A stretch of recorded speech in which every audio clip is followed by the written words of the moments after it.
28 creencias fundamentales. Creencia número 5. Dios, el Espíritu Santo. Dice la Biblia que después de su resurrección, Jesús estuvo con los discípulos 40 días. Luego ascendió al cielo. 10 días más tarde se celebró la fiesta del Pentecostés. Ese día los discípulos estaban reunidos, todos unánimes, juntos, en aposento alto, cuando sintieron un gran estruendo, como un viento. Era el Espíritu Santo que había venido sobre ellos, se había posesionado sobre ellos como llama de fuego. Y ahora los discípulos estaban preparados para salir a predicar. El Espíritu Santo llenó a los discípulos. ¿Quién es el Espíritu Santo? ¿Es una fuerza o un poder? ¿Qué dice la Biblia?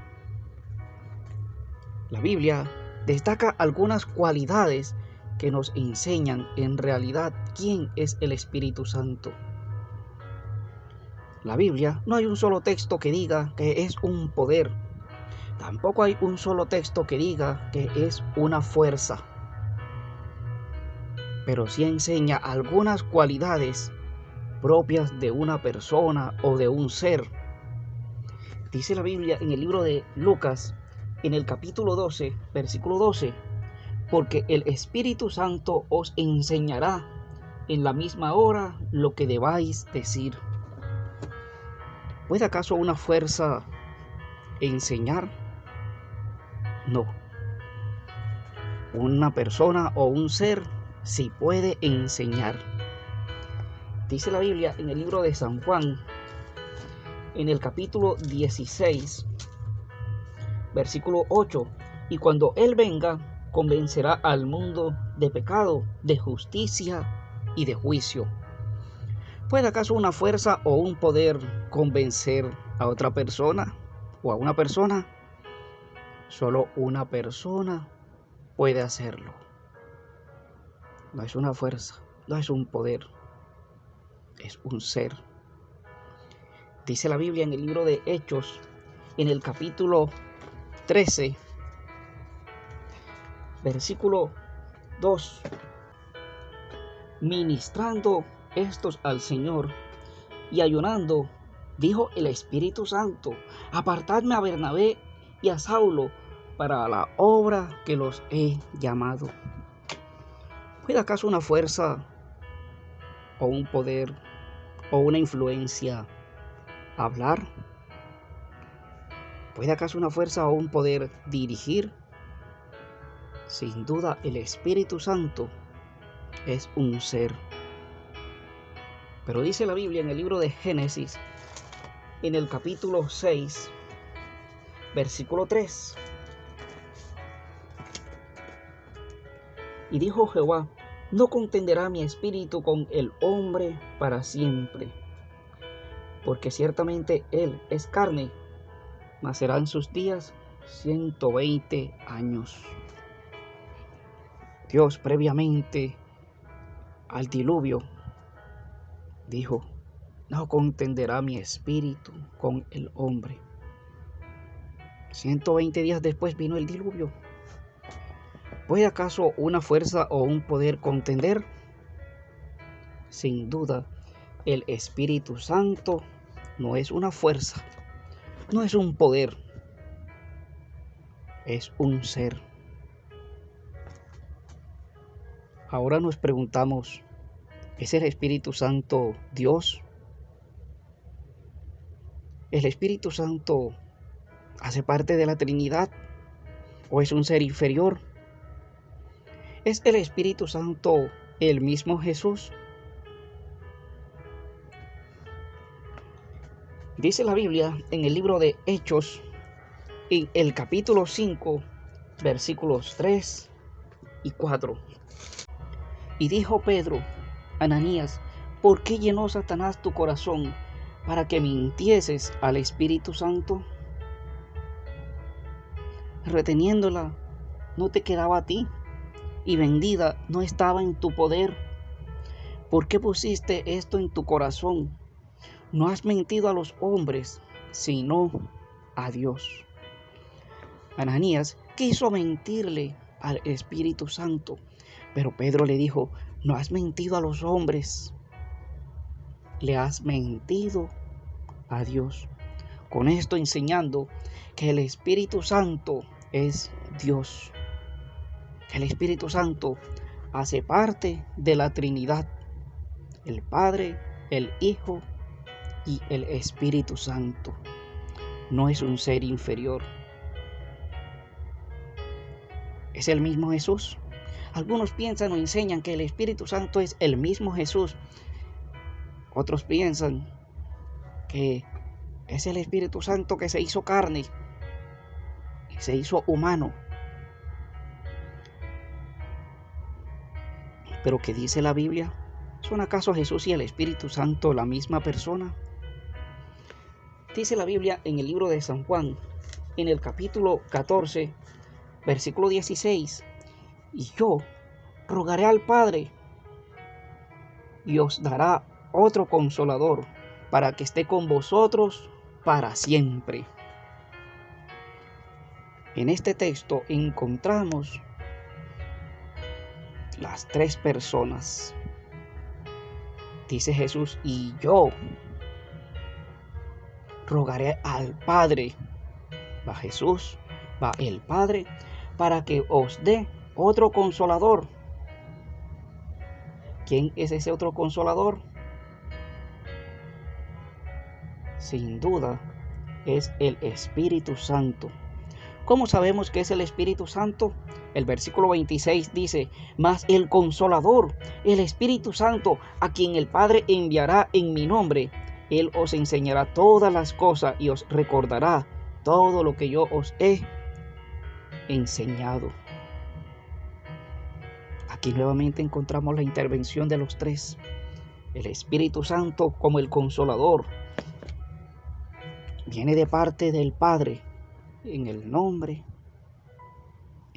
de Jesús. Pero en el versículo 16 quiero detenerme para que estudiemos algunas expresiones. Aparece la expresión: y yo rogaré al Padre y os dará otro consolador. La palabra otro es un término griego, es la palabra alos. Esta expresión es interesante porque en el griego esta expresión está designando a alguien parecido a mí, a alguien con mis mismas cualidades, pero no soy yo. En otras palabras, Jesús está diciendo: y yo rogaré al Padre para que envíe a alguien parecido a mí, a alguien con mis mismas cualidades, pero no soy yo, es el Espíritu Santo. Jesús no es el mismo Espíritu Santo, son dos personas o dos seres diferentes. Recordemos, el Padre, el Hijo y el Espíritu Santo. También aparece la palabra Paracletos, traducida a nuestro idioma castellano como consolador. Esta expresión se aplica a un defensor o a un abogado. No se aplica a una fuerza o a un poder. Se aplica a una persona que ejerce la función de defensor o de abogado. Pero esta expresión también, en su definición etimológica, está indicando o se refiere a alguien que es llamado al lado de. Uno llamado al lado de. Es decir, a alguien llamado para estar al lado de, para consolar, para exhortar.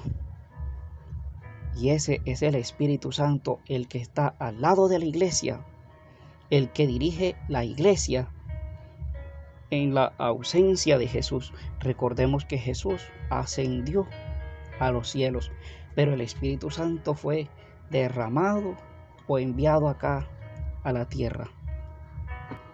Si el Espíritu Santo es Dios, entonces debe ser omnipresente. Y dice la Biblia en el libro de Salmos, en el capítulo 139, versículo 7. ¿A dónde me iré de tu espíritu? ¿Y a dónde huiré de tu presencia? No hay lugar donde esconderse del Espíritu y de la presencia de Dios, porque el Espíritu Santo es omnipresente, está en todos los lugares. Pero dice el libro de Isaías en el capítulo 40, versículos 13 al 15, que es omnisapiente. ¿Quién enseñó al Espíritu de Jehová o le aconsejó enseñándole? ¿A quién pidió consejo para ser avisado? ¿Quién le enseñó el camino del juicio o le enseñó ciencia o le mostró la senda de la prudencia? He aquí que las naciones le son como gota de agua que cae en el cubo y como menudo polvo en las balanzas le son estimadas. He aquí que hace desaparecer las islas como un polvo. El Espíritu Santo entonces es omnisapiente, pero también es todopoderoso, omnipotente. Sin duda el Espíritu Santo es Dios y hace parte de la Trinidad. ¿Cuáles son las funciones del Espíritu Santo o qué hace el Espíritu Santo?